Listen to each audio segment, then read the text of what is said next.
Capítulo 2. S. A teoria do carro novo. E o momento. Tá vendo que não vai dar? Quando você acredita que não vai dar, adivinha? Não dá. O filho do Jerônimo e da Célia e nasci em Botafogo, no Rio de Janeiro. Meu pai foi taxista e minha mãe datilógrafa e dormi num colchonete até os 26 anos. Em breve, você vai entender por que minha origem é relevante para ter uma produtividade nível A e para preencher todos os elementos essenciais da felicidade sobre os quais falei na introdução deste livro. Cresci ouvindo meu pai dizer que eu seria médico ou advogado, provavelmente porque essas eram as profissões que ele, como pai, via como bem-sucedidas. O fato é que chegou o momento do vestibular e eu não gostava de sangue, então acabei me tornando advogado. Por causa de 3 acontecimentos marcantes na minha vida que posso até lhe contar em outro momento, resolvi que prestaria concurso público. Depois de alguns meses de estudo, fui aprovado e me tornei advogado da União. Bom, parecia que tudo teria um final feliz. Saí da classe C para a classe A da noite para o dia e passei a ter um emprego seguro e bem remunerado, um emprego para o resto da vida.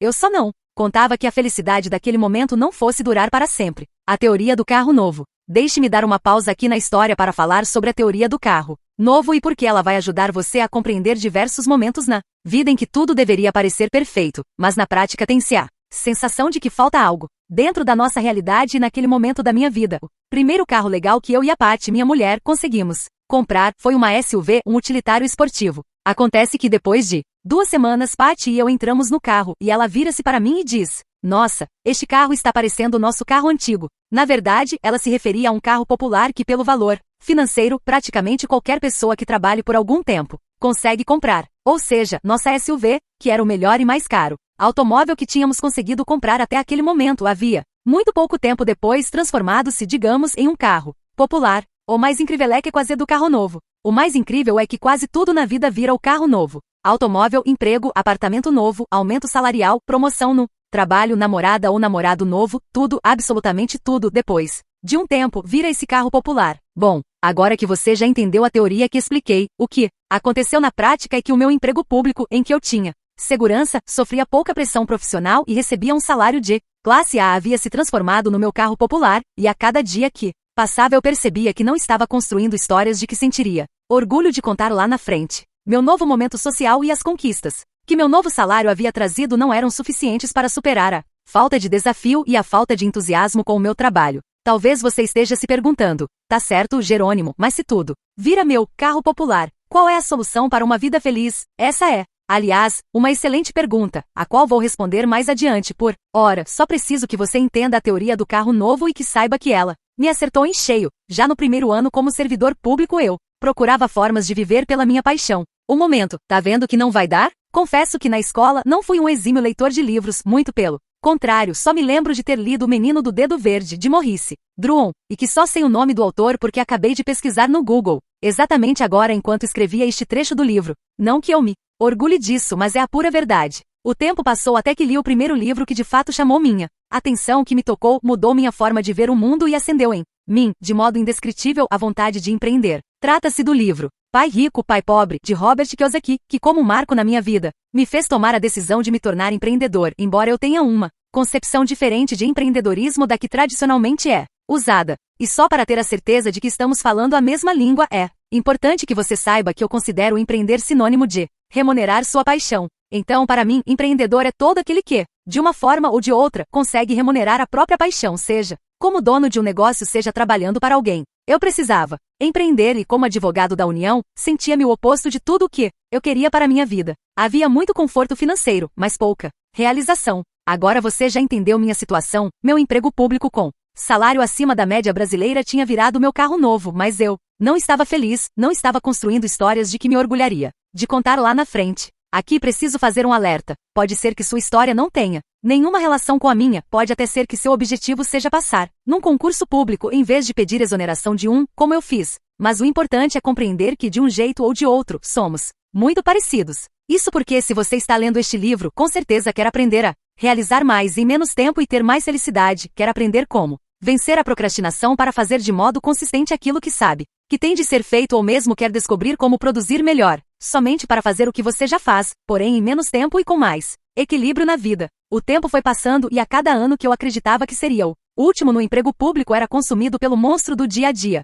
Nada mudava, a confiança foi acabando e a ansiedade aumentando. Substancialmente, só para você ter uma ideia, cheguei a tomar remédio ansiolítico tarja preta por mais de um ano. Naquele momento, meus filhos gêmeos, João e Carol, já tinham nascido, e meu sentimento de responsabilidade tinha ficado ainda maior. Se já era difícil abandonar um emprego público concursado sendo solteiro, imagine casado e com 2 filhos. Mas tudo bem, quando chegava o fim do ano minhas esperanças eram renovadas, tanto que tentei de várias maneiras sair do serviço público. Tentei ser jogador de pôquer profissional, fundei uma rádio online para narrar os jogos do Botafogo, abri uma locadora de filmes com a Paty, gerenciei um site de direito e tomei várias outras ações para sair do meu emprego. Contudo, naquela época eu não tinha um método certo de produtividade. Da academia da produtividade, saía fazendo as tarefas de maneira aleatória ou, no máximo, criava uma lista de atividades e procurava priorizá-las a cada dia. Hoje, olhando para trás, concluo que não ter um método adequado de produtividade ou não usar nenhum foi um dos meus maiores erros.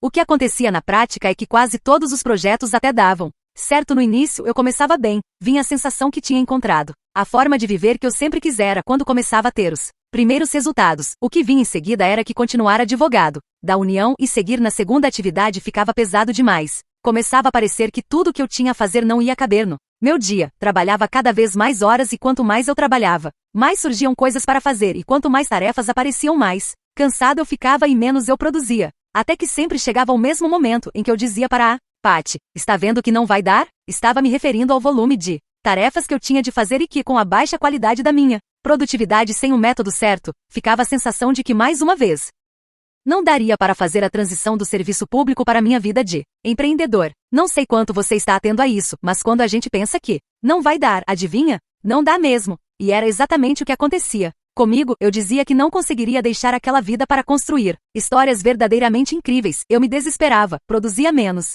ainda até que abandonava a segunda atividade e voltava para o martírio do meu dia a dia, que era o modo como eu me referia ao meu trabalho no serviço público. E lá estava eu de novo, esperando chegar a nova fábula da virada do ano. Em situações normais, descartando doenças e outras causas externas imprevisíveis, existem 2 únicas razões específicas para que uma pessoa não consiga realizar 100% de tudo aquilo que ela quer para a vida. E nessas pessoas inclui-me e a você também. Razão 1. Deixar de fazer ou adiar aquilo que sabe que precisa ser feito para dar prioridade a tarefas menos importantes ou que até parecem importantes naquele momento, mas que depois se percebe que não levaram a lugar nenhum. Razão 2. Ter atividades e tarefas demais para executar, o que, fazendo ao dia não caber nas 24 horas. A primeira razão, deixar de fazer ou adiar aquilo que precisa ser feito. Mascara tarefas irrelevantes, transformando-as em tarefas importantíssimas. Funciona mais ou menos assim, a pessoa se prepara para fazer algo muito importante que ela já vinha adiando há alguns dias, mas que enfim conseguirá executar. Pode ser escrever um artigo,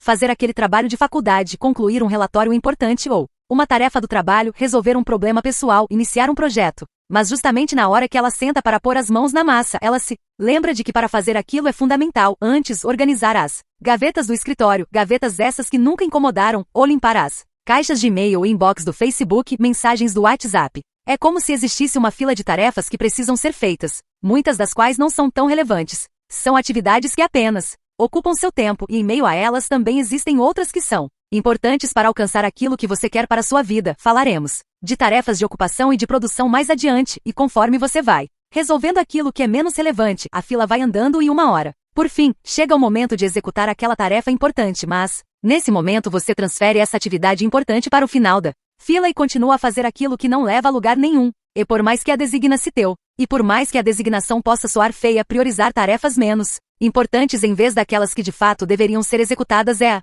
mais pura procrastinação. Os procrastinadores crônicos são aqueles que passam o dia completamente ocupados, mas com coisas que não são as que de fato os levam a conquistar os elementos essenciais da felicidade. E o pior nesse caso é que o procrastinador fica até mais cansado do que uma pessoa que tem o nível A de produtividade, pois ele passa o dia tão ocupado que sequer vê os resultados acontecerem, antes que você se sinta culpado por não ter atingido a potencialidade máxima dos 4 elementos essenciais da felicidade, por não ter ainda realização pessoal, realização profissional, realização financeira e equilíbrio. Permita-me explicar que a culpa não é sua, bom, pelo menos não era, até você ter acesso ao que vou lhe mostrar neste livro. Existem 2 causas principais que impediram você de ter um nível A de concentração e foco para realizar dia após dia, sem procrastinar, aquilo que sabe que tem de ser feito. A primeira causa para o ser humano ter dificuldade clara de focar e manter a concentração no que realmente importa, abrindo mão do que não deveria ser feito para conquistar algo relevante para sua vida, pode ser encontrada na genética. Um estudo publicado no jornal Psychological Science